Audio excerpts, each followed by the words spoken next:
आज का दिन देश के इतिहास में बहुत महत्वपूर्ण है। 1952 को आज ही के दिन भारत के संविधान के तहत लोकसभा की पहली बैठक हुई। बहुत महत्वपूर्ण है। मुख्यमंत्री मुझे कल क्या पत्र लिखती है कि एक प्रशासनिक आदेश के तहत राज्यपाल सरकार की मुट्ठी में आ जाए। वो राज्य में वहीं जाए जहां सरकार तय करे। क्या भारत का संविधान एक प्रशासनिक आदेश का मोहताज हो सकता है? मुख्यमंत्री संविधान के तहत शपथ लेती है, राज्यपाल शपथ लेता है। मुख्यमंत्री की शपथ है वो संविधान के अनुरूप काम करेंगे, संविधान की मर्यादा में काम करेंगे। She will uphold the Constitution। राज्यपाल का क्या काम है? संविधान के अंतर्गत कॉन्स्टिट्यूशन को प्रिजर्व करना, प्रोटेक्ट करना, डिफेंड करना और राज्य की जनता की सेवा। 4 राज्य और 1 यूनियन टेरिटरी में चुनाव हुआ। मन पसीजता है, अंदर से रोता है। लोग प्रश्न पूछते हैं, अकेला बंगाल रक्त रंजित क्यों है? उन राज्यों और यूनियन टेरिटरी में सत्ता वालों की सत्ता कंटिन्यू हुई है, सत्ता में परिवर्तन हुआ है। एक बूंद खून की वहां दिखाई नहीं दी। यहाँ पर जो देखा जा रहा है भयावह स्थिति है। दुनिया के सबसे बड़े प्रजातंत्र के अंदर अपने मन से वोट देने की कीमत, यदि मौत है, बलात्कार है, आगजनी है, लूट है, सब्जेक्ट टू एक्सटॉर्शन है, तो ये डेमोक्रेसी के लिए ठीक नहीं है। 3 मई के पश्चात मुख्यमंत्री सर्वसंपन्न अधिकारों से 5 को दोबारा होते हैं। मैंने काफी इंतजार किया, काफी प्रयास किया, काफी जानकारी मांगी। उनका संविधान के तहत ड्यूटी है अनुच्छेद 160 से होना। जब निर्वहन बिल्कुल नहीं हुआ, देश और दुनिया से लोग मेरे को खबर देते रहे। लोग कहते रहे, महामहिम राज्यपाल आप क्या कर रहे हैं?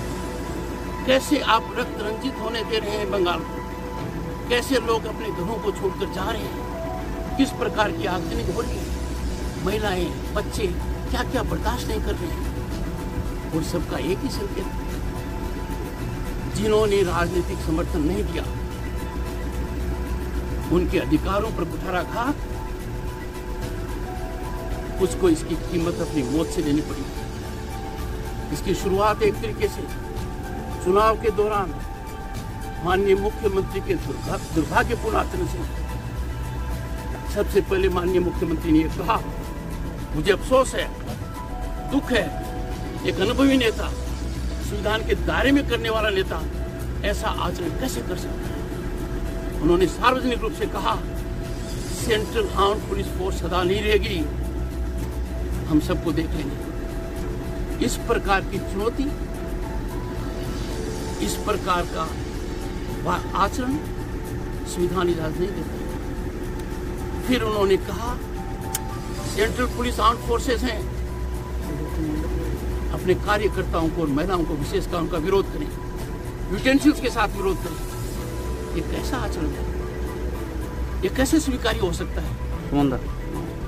पर सबसे बड़ा दुख और झटका मुझे तब लगा कि जो कुछ उन्होंने चेतावनीपूर्ण कहा था, संविधान की मर्यादा लांघकर, कानून का नजरअंदाज करते हुए वो तांडव नृत्य 2 मई को शुरू किया। मैंने बड़ा प्रयास किया है, बिना समय गंवाए हुए मैंने प्रशासनिक अधिकारियों को, पुलिस अधिकारियों को आगाह किया, उनको बुलाया, डीजीपी को बुलाया, कमिश्नर कोलकाता को बुलाया, होम सेक्रेटरी को बुलाया, उनसे रिपोर्ट मांगी। जो रिपोर्ट डीजीपी ने 3 मई को होम सेक्रेटरी को दी, कोलकाता पुलिस कमिश्नर ने 3 मई को मेरे निर्देश के बाद होम सेक्रेटरी को दी।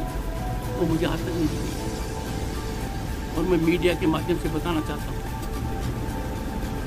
जब प्रजातंत्र खतरे में, लोग अपने अधिकारों को नहीं बचा पा रहे हैं, सुरक्षा के लिए गांव खाली हो रहे हैं, एक प्रांत से दूसरे प्रांत में जा रहे हैं, ऐसी परिस्थिति में खुद की पीठ थपथपाना अच्छा नहीं। मैं मीडिया में एक नैरेटिव देख रहा हूँ कि उच्च न्यायालय कलकत्ता ने सरकार को क्लीन चिट दी, मुझे तो कहीं दिखाई नहीं दी। मैंने तो पूरी जांच पड़ताल कर ली, समझ में नहीं आया नैरेटिव कौन अफोर्ड कर रहा है। उच्च न्यायालय का मैं सम्मान करता हूँ, उनके समक्ष एक मामला विचाराधीन है, जब भी निर्णय आएगा सबको पता लगेगा। आप लोगों से भी हाथ जोड़कर एक विनती है, मैंने माननीय मुख्यमंत्री के पत्र का जवाब दिया, उन्होंने मुझे पत्र भेजा और भेजने से पहले मीडिया को भेजा to set afloat a narrative. मैंने बिना समय गंवाए हुए पत्र का जवाब, मैंने क्या बातें रेज की। देश में संविधान सर्वोपरि है, संविधान के बाहर कोई नहीं जा सकता, कोई प्रशासनिक आदेश संविधान को ओवररूल नहीं कर सकता। मीडिया ने सब कुछ नजरअंदाज किया। हिस्ट्री विल जज अस, हिस्ट्री विल जज Mamata Banerjee the chief minister, history will जज Jagdeep Dhankhar the governor, history will जज Indian bureaucracy, history will judge media. Let us do, we don't fail them. It is my appeal to you. Right now मुझे कहते हुए बड़ा संकोच हो रहा है कि पश्चिम बंगाल में क्या कुछ नहीं हो रहा है। कहाँ है वो मानव अधिकार को बचाने वाली संस्थाएं? कहाँ है वो मीडिया? मैं ढूंढता रह गया हूं। रक्त रंजित वातावरण पर को कुंठित करने के लिए मैं माननीय मुख्यमंत्री से अनुरोध करता हूं। यह समय सकारात्मक का है, यह समय टक्कर और टकराव का नहीं है, सहभागिता का है। राज्य सरकार और केंद्र सरकार के बीच में, राज्यपाल और सरकार के बीच में अधिकारियों का मनोबल मत तोड़िए, अधिकारियों को मुट्ठी में मत रखिए, अधिकारियों को अपना आचरण करने दीजिए। Get the best out of them. आप देखिए, कूच बिहार एक उदाहरण है। घटना होते ही माननीय मुख्यमंत्री ने कह दिया जेनोसाइड, कोल्ड ब्लडेड मर्डर, और प्रांत में कहीं और हो रहा है। आंसू टपकने की बात दूर हुई, दो शब्द मुझे निकलते हुए दिखाई नहीं दिए। कैसा आचरण? आप तीव्र गति से कार्य करती है, राजनीतिक लक्ष्य को दृष्टि में रखते हुए और संविधान को तीर-तार करते हुए, ये स्वीकार्य नहीं है। अत्यंत व्यवस्था में लोगों के अनुरोध पर देश और दुनिया के लोगों से नजर मिलाने के लिए जो बंगाल के बारे में चिंतित है, मैंने कठोर निर्णय लिया कि मैं जाऊंगा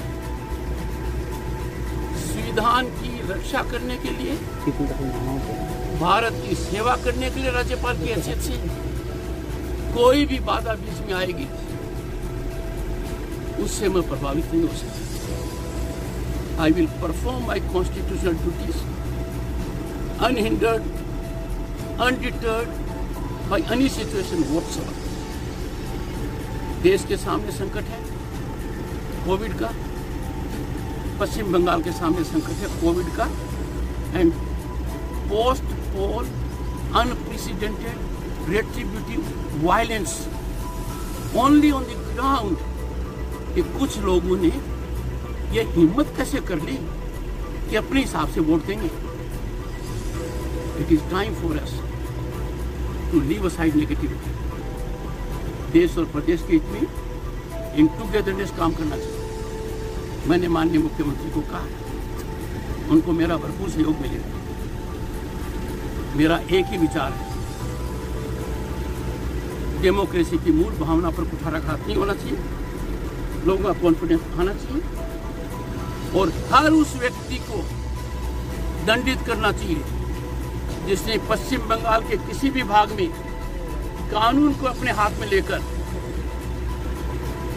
ये दुष्कर्म किए। मुझे अभी तक इस प्रकार का सकारात्मक कदम सरकार की तरफ से नजर नहीं आ रहा है। वो कहते हैं ना, राज्यपाल की भूमिका राजभवन में फिडल करने की, और लोग इतनी भयावह परिस्थिति में हो, मुझे स्वीकार नहीं। मैं आज सबके जाऊंगा, शाम को आप लोगों से मिलूंगा, लोगों से मिलूंगा। कल मैं आसाम जाऊंगा।